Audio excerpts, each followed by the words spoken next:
فرید الدین قیصر صاحب، اگر قیامت کے روز سب کا حساب کتاب ہوگا تو پھر نبی صلی اللہ علیہ وسلم نے اپنے رفقاء کو اللہ تعالیٰ سے عذاب قبر سے پناہ مانگنے کے لیے کیوں تاکید فرمائی ہے؟ کیا یہ عذاب حساب کتاب سے پہلے ہی شروع ہو جائے گا؟ اس سلسلے میں حضور صلی اللہ علیہ وسلم کی یہ حدیث بہت مشہور ہے کہ ایک مرتبہ آپ دو قبروں کے پاس سے گزرے تو فرمایا دونوں مردوں کو عذاب ہو رہا ہے، ایک تو وہ شخص جو پیشاب کے چھینٹے سے خود کو نہیں بچاتا تھا، اور دوسرا وہ جو چغل خور تھا۔ اس حدیث مبارکہ سے کیا یہ بات ثابت ہوتی ہے کہ عذاب قبر مندرجہ بالا گناہوں کے سرزد ہونے ہی پر ملے گا؟ دیکھیں، یہ مسئلہ جو ہے عذاب قبر کا، یہ کافی ہمارے ہاں جو منکرین حدیث ہیں انہوں نے اس کے خلاف بڑی مہم چلائی، لیکن قرآن مجید سے بھی یہ ثابت ہے اور احادیث سے تو بہت ہی صراحت کے ساتھ ثابت ہے۔ اور اس کو سمجھیے یہ کہ اصل میں آخری فیصلے تو اسی وقت ہوں گے، جنت میں داخلہ اور جہنم میں داخلہ تو اسی وقت ہوگا، قیامت کے بعد، حساب کتاب کے بعد۔ لیکن یہ ہے کہ جیسے میں ایک سادہ سے تمثیل سے آپ کو سمجھا دوں، امتحان ہو چکا ہے، نتیجہ تو نکلنا ہے۔ فرض کیجئے کہ 1 مارچ کو یا 1 اپریل کو نتیجہ ڈکلیئر ہوگا، کون کامیاب کون ناکام۔ لیکن جنہوں نے کچھ کیا ہی نہیں پرچوں میں، انہیں تو پہلے سے معلوم ہے، ان کی جان تو سوکھ رہی ہے، اندر ہی اندر وہ کانپ رہے ہیں۔ چاہے وہ ابھی یوم حساب تو آنا ہے، ان کا ڈکلیئر تو ابھی ہونا ہے کہ وہ فیل ہے، لیکن ان کے چہروں پر لکھی ہوئی ہے فیلیور۔ یہی معاملہ ہے کہ جو کچھ انسان نے کمایا ہے عالم برزخ میں بھی اس کی کچھ کیفیات اس کے اوپر طاری رہیں گی۔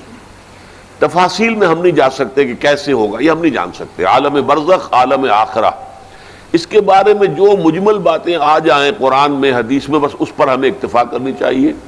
تفصیل میں جائیں گے تو اس سے خام خواہ کے بکھیڑے اور خام خواہ کے اختلافات اور فرقہ بندیاں شروع ہوتی ہیں، لیکن کوئی نہ کوئی عکس ہے۔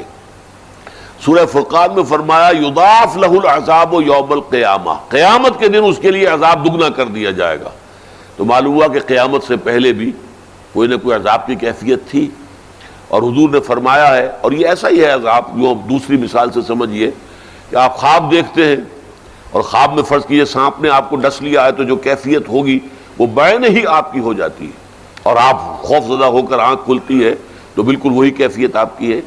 یا شیر آپ پر حملہ کر رہا تھا تو جو خوف کی کیفیت تھی، جاگے ہیں تو وہی کیفیت ہے۔ اسی طریقے سے یہ معاملہ ہوگا، اور حضور نے فرمایا ہے کہ ہر قبر جو ہے وہ یا تو جنت کے باغیچوں میں سے ایک باغیچہ ہے اور یا دوزخ کے گڑھوں میں سے ایک گڑھا ہے۔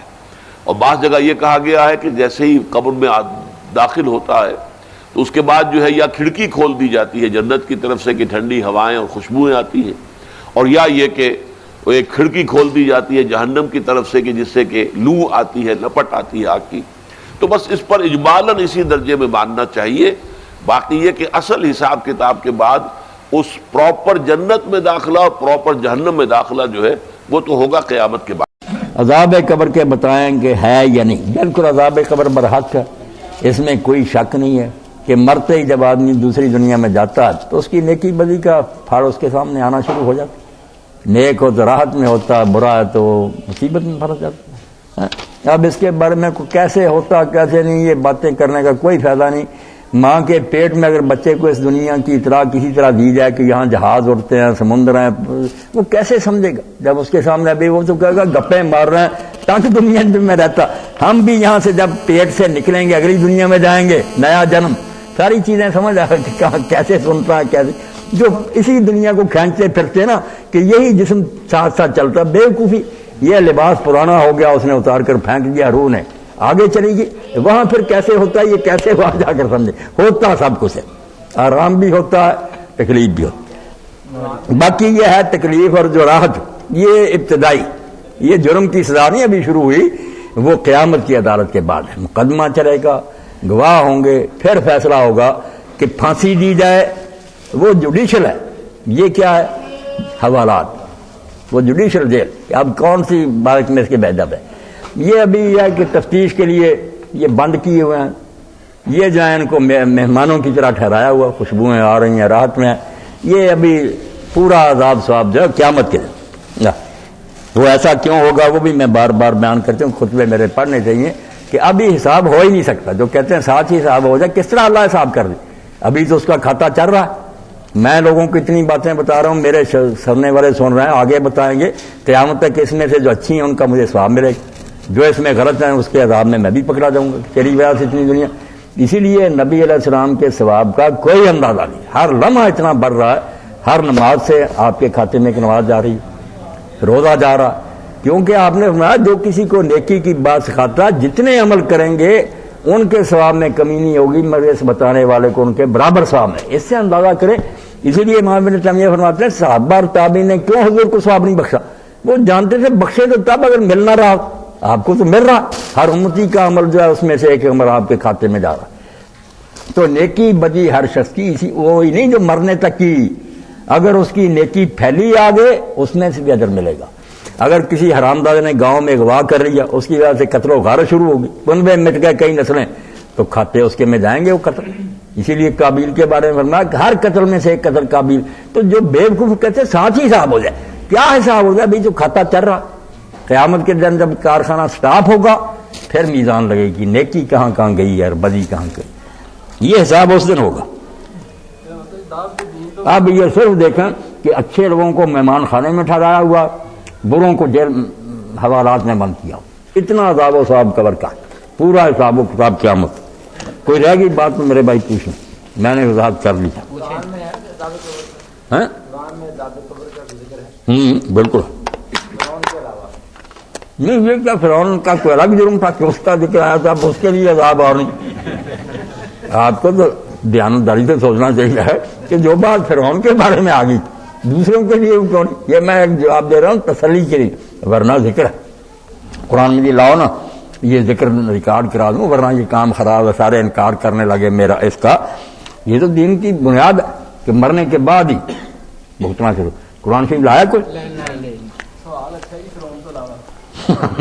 ان کو پتا تھا نا کہ فرعون کے بارے میں تو آتا۔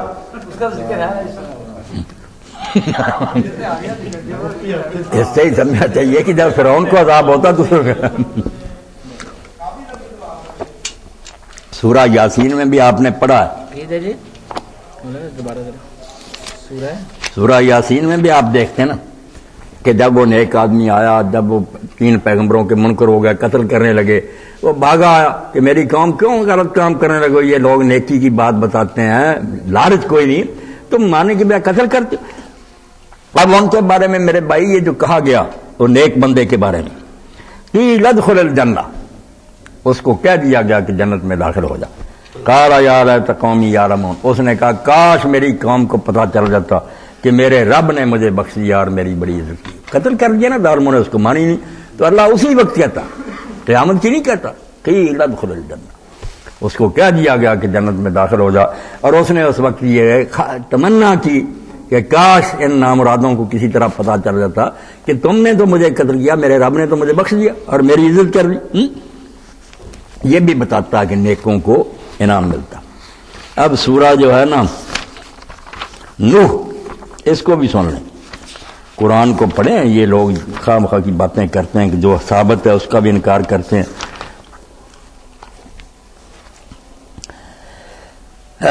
اللہ پاک فرماتا ہے کہ جو ہے سورہ نوح ہے کہ وہ ظالموں نے نوح علیہ السلام کی بات نہ سنی، تو پھر اللہ فرماتا ہے قد اضلوا کثیرا، انہوں نے بہت دنیا کو گمراہ کر دیا ان کے گروؤں نے۔ ولا تزد الظالمین الا ضلالا، تو حضرت نوح علیہ السلام کی بات نہ سنی، تو پھر اللہ فرماتا ہے قد اضلوا کثیرا، انہوں نے بہت دنیا کو گمراہ کر دیا ان کے گروؤں نے۔ ولا تزد الظالمین الا ضلالا، تو حضرت نوح علیہ السلام نے دعا کی کہ اب تو ان کو تو تباہ کر، میں نے اتنی مدد دیکھ لی، یہ نہیں بات آئیں گی۔ مما خطیئاتہم اغرقوا، تو ان کے گناہوں کی وجہ سے ان کو غرق کر دیا گیا۔ یہ تو دنیا کا ہوا نا، ڈوب گئے۔ فادخلوا نار، دوزخ میں آگ میں داخل کر دیے گئے۔ فلم یجدوا لهم من دون اللہ انصارا، کوئی مددگار انہیں اللہ کے مقابلے میں نہیں ملا، نہ ڈوبنے سے بچا سکا نہ دو۔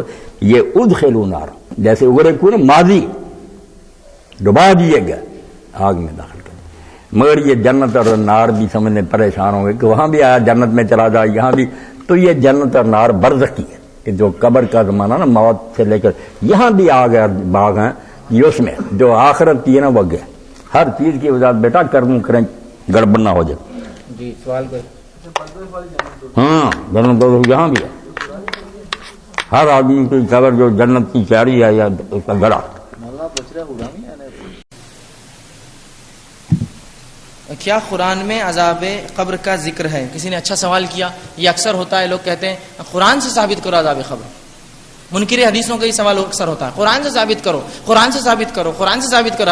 حدیث کو نہیں ماننے کا دعویٰ کرتے. بہرحال اچھا، حدیث کو نہیں ماننے کا دعویٰ کر کے حدیث کے حوالے خود دیتے ہیں. ایک حدیث میں آتا رسول اللہ نے بولے مت لکھو، تو حوالہ کیوں دے رہا پھر تو جو حدیث کو نہیں مانتا؟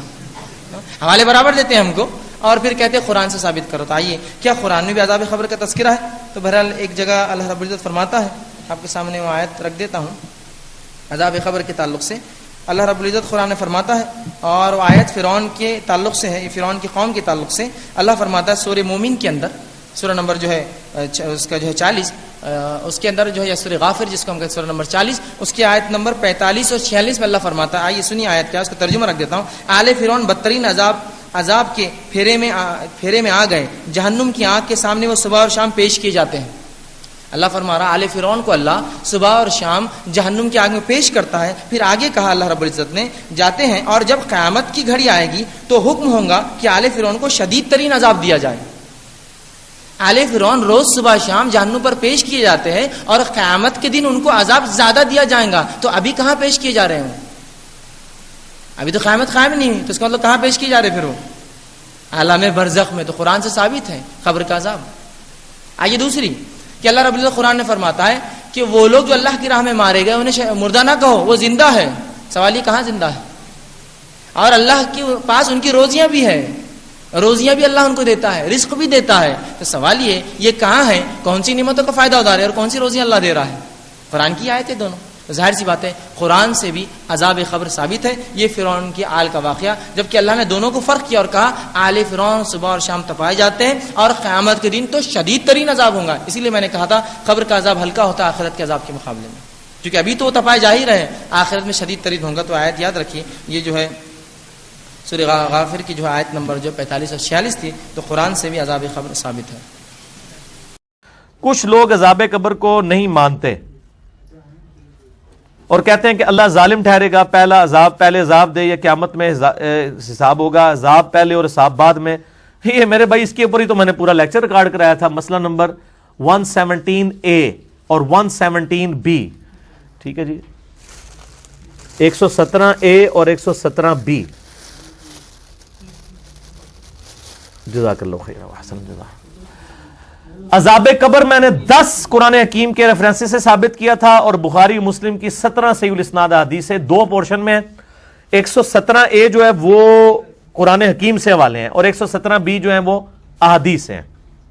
اس میں نے یہ بات بتائی تھی کہ یہ جو ان کی ڈاکٹرائن ہی تو میں نے توڑی تھی. قرآن حکیم میں سورہ سجدہ کے اندر آیا کہ اللہ تعالی دنیا کی زندگی میں بھی تمہیں عذاب دے گا تاکہ تم اللہ کی طرف لوٹ آؤ. اس کے لیے اللہ نے العذاب کا لفظ استعمال کیا. تو اگر آخرت میں حساب ہونا ہے تو دنیا میں عذاب کیوں ہوتا ہے؟ تو میں نے بتایا عذاب کی 4 شکلیں قرآن سے ثابت ہیں. زندگی میں، موت کے وقت، قرآن حکیم میں کئی جگہ ہے کہ موت کے وقت ان کے منہ اور پیٹھوں پہ ہتھوڑے مارے جائیں گے. یہ تو قرآن میں آیا، تو کیا اللہ تعالیٰ نے اپنی ڈاکٹرائن خود توڑ دی ہے؟ ایسا نہیں ہے. ٹھیک ہے، تو عذاب قبر دنیا میں بھی ہے، موت کے وقت بھی ہے، عذاب جو ہے قبر میں بھی ہے اور آخرت میں بھی ہے. مسئلہ 117A اور 117B میں نے مکمل دلائل بیان کیے ہیں قرآن پاک سے، اگر کوئی حدیثوں کو نہیں مانتا. اور جو حدیثوں کے ماننے والے ہیں ان کے لیے 117B ہے. بسم اللہ.